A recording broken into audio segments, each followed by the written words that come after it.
he did something externally here that touched me here, that accessed me here. And this is where we get into mysticism and religion and tantra, and when the energy learns how to safely move up and down through the spinal cord or the central channel, and in yoga that's called the sushumna, and that's this one right here. It goes up and down, and we see this on the sides of all the ambulances and hospitals in the sign of the caduceus symbol.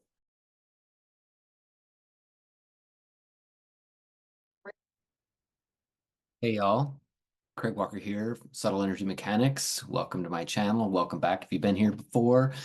Today I'm going to talk about some of this energy work in terms of, in the container of intimacy. Now, I've talked about stuff where we're talking about complex PTSD, neurodivergence, empath, the highly sensitive experience where you're actually feeling into somebody, right? And that actually can be your biggest gift, but can also be your biggest wound, where you feel like, get out of my space. You walk into a room and there's a bunch of people in there, and all of a sudden you're on guard because you're just feeling all the shit that's going on in everybody's life. And so then you have to guard yourself, and you avoid particular places, you avoid public spaces, because this feels like one big porous emotional violent soup that we're in. And I've talked about how oftentimes that's been because we didn't actually have our energetic self coordinated appropriately as a kid, and that happens in a mirroring fashion, a mirroring container, usually with our caregivers. And I've talked about koshas, and the koshas in the yogic world, where we have 1, 2, 3, 4, 5 koshas, and they're like these layers outside of the body. And the second kosha is emotion, and you can just be running emotion through you. And then there's mental, like, how do I get through the day? And then the next layer is also another mental, but how do I actually build a life? How am I going to get from here to the life that I want to get, so that a year from now and 5 and 10 years from now, things are fantastic? And then the last kosha is the soul kosha, like that level of bliss. But notice that I didn't start at the first kosha, and the very first kosha is a vibration or frequency of safety, of just being content and at ease in the body. And in my 50-some thousand client sessions in the last 15 years, that one kosha, that one single first kosha, the safety kosha, was the one that was consistently missing with so many people. That affects how the breath does or doesn't move through the body. It affects the posture, how you'll feel yourself with all sorts of neck tension up in here. And then you might develop thyroid stuff, or numbness and tingling in the fingers, or heart palpitation, shortness of breath, carpal tunnel stuff. And if it affects all the way down at the bottom, you could have bowel and bladder issues, or other autoimmune, chronic stuff that's maybe called psychosomatic. And then it's just left there as you've got psychosomatic. It's all in your head, but there's real science to it. And it's oftentimes, for me, it was that first kosha. But again, I was talking today about the intimacy, right? And I'm going to use this model, again, the 4-quadrant model, Ken Wilber, and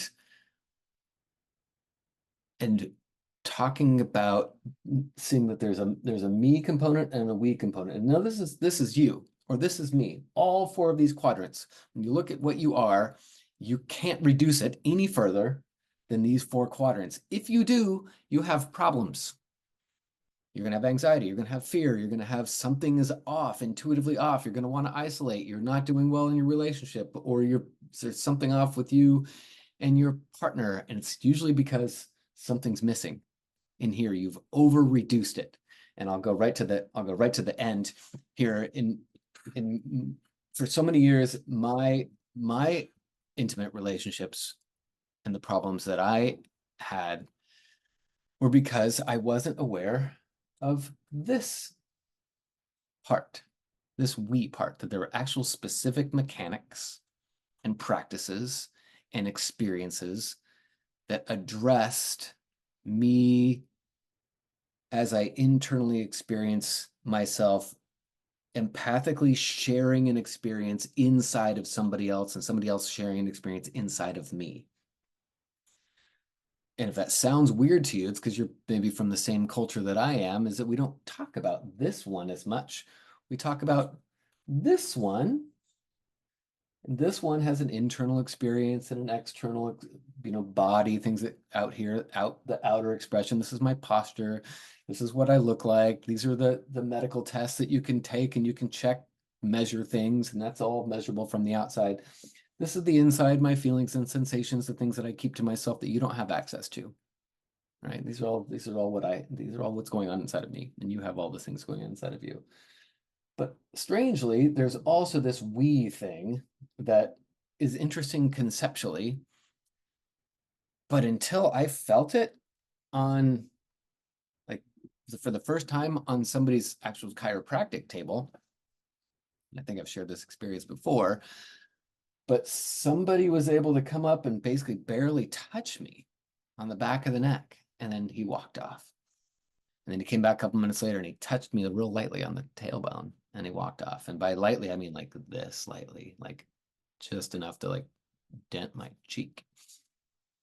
And then 15, 20 minutes of that, a couple light touches here and there, he sent me out. He said, okay, you're good.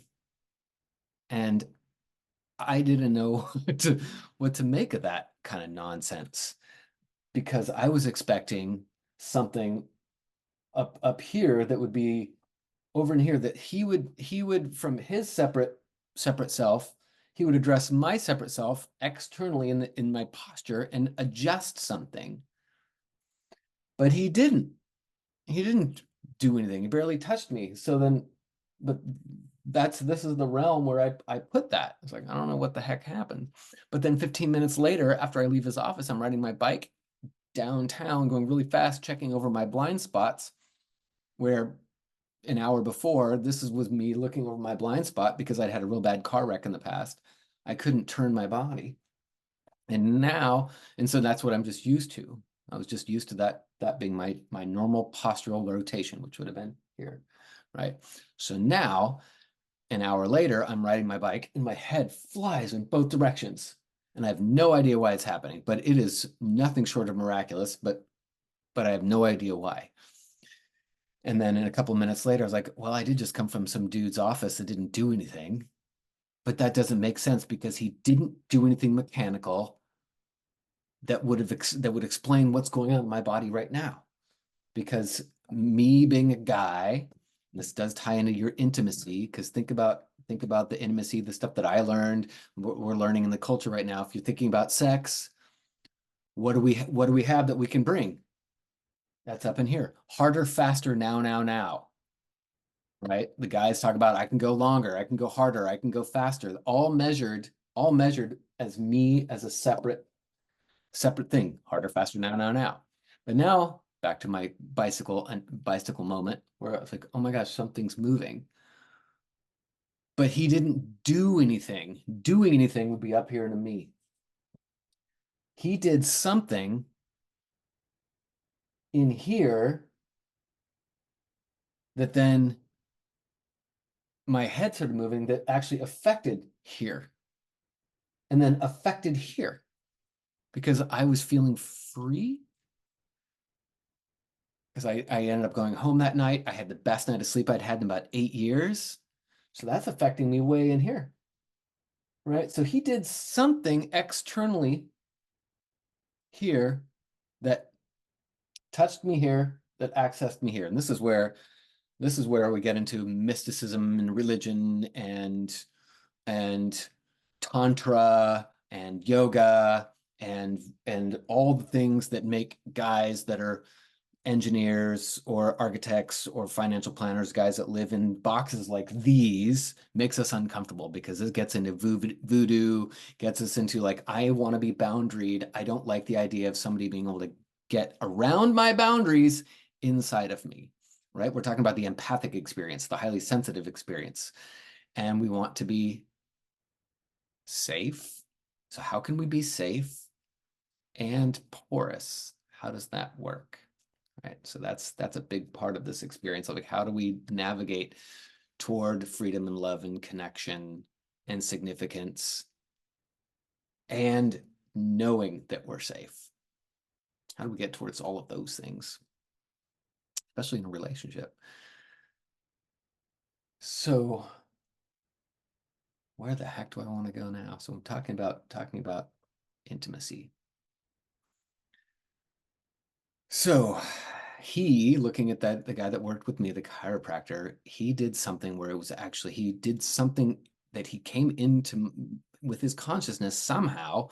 He was able to access something or help, or he helped something else access me, some kind of collective intelligence that when it got access to me somehow that it wasn't able to prior to that, it triggered an innate healing response within me. And with this chiropractor, notice there was no sexual component, but there was very much an intimacy. It was very much an intimate exchange because something gained access to me and cleared something up that hadn't been able to be cleared in 10 years. Now, there was that intimacy where there's no sexual component, but there is an intimacy where we can play with this work where there is a sexual component, a sexual polarity. And this is something that's really fun to play with couples because you already have oftentimes an established level of affection, love, significance, and hopefully some degree of safety.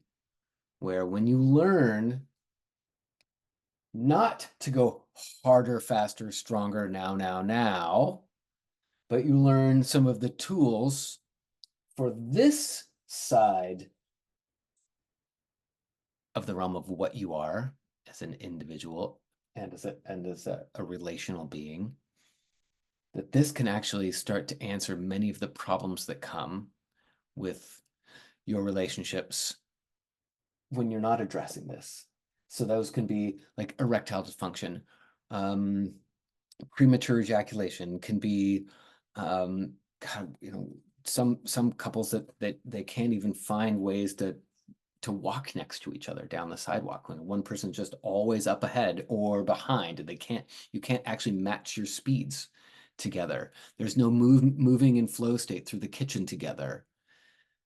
And there's a lot of actual mechanics to being able to do work on this part of your relationship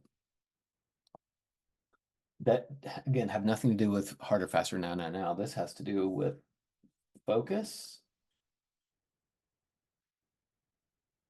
like what your perception is, but being able to play with, because there's a way that you can stay awake and work the mechanics of this. This is why I call it subtle energy mechanics, because this is gross energy mechanics, gross meaning physical 3 dimensions, 3-dimensional up here. This is subtle energy mechanics down here, where you're actually alive, awake, and influencing your empathic experience. Not just realizing that there's more dimensions here and that you're crossing your fingers and you're doing who knows what, but you're actually learning the mechanics of how two bodies can be choreographed together by this collective consciousness. Now, I'll be putting some of the videos in here of what this looks like. Now notice here, I'm just playing with my focus. There's no harder, faster, stronger, now. And I want to also mention that she and I are not sexual partners, never have been. But this is just energy games. This is how we're designed to play together. This is fun stuff to learn, right? This is fun stuff to learn in a couple container. And I think this is some of what people play with mystical intimacy or mystical sexuality, tantric sexuality. But what we're really playing with is you have to learn a practice where you're playing with your focus, you're playing with your posture, you're playing with timing, you're playing with space. You're playing with, notice that these are a lot of things that the engineer plays with at work, either in your hobbies with like golf or basketball or hunting or work with you're an engineer, you're actually working with containers. And so if you're that engineer type, oftentimes you will find yourself married to or sexually attracted to somebody that is not a container type of person, but they are a flow type of person.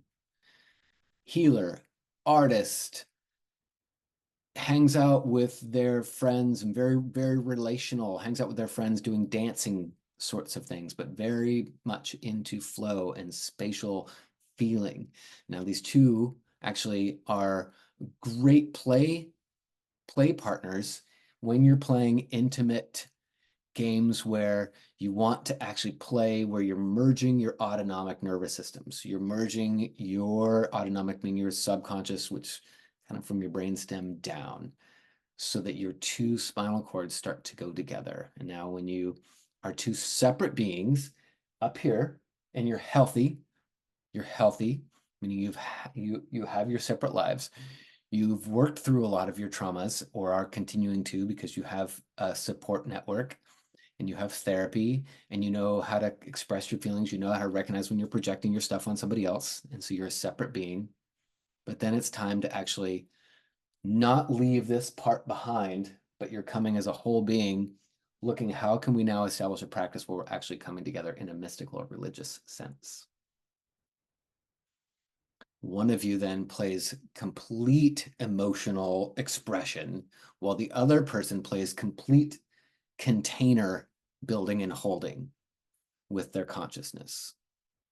And this then starts to influence not only what's just happening in your two separate bodies, but how this mystical energetic experience comes through the two of your bodies at the same time. And then your consciousness starts to be able to look across space, seeing itself into me see. This is what my rant looks like this morning. So if this makes sense to you, or I'm touching on something, would you let me know in the comments here, so I know that we're striking on a nerve, and then I'll continue making these videos here, because it's really one of the best M games in town. All right.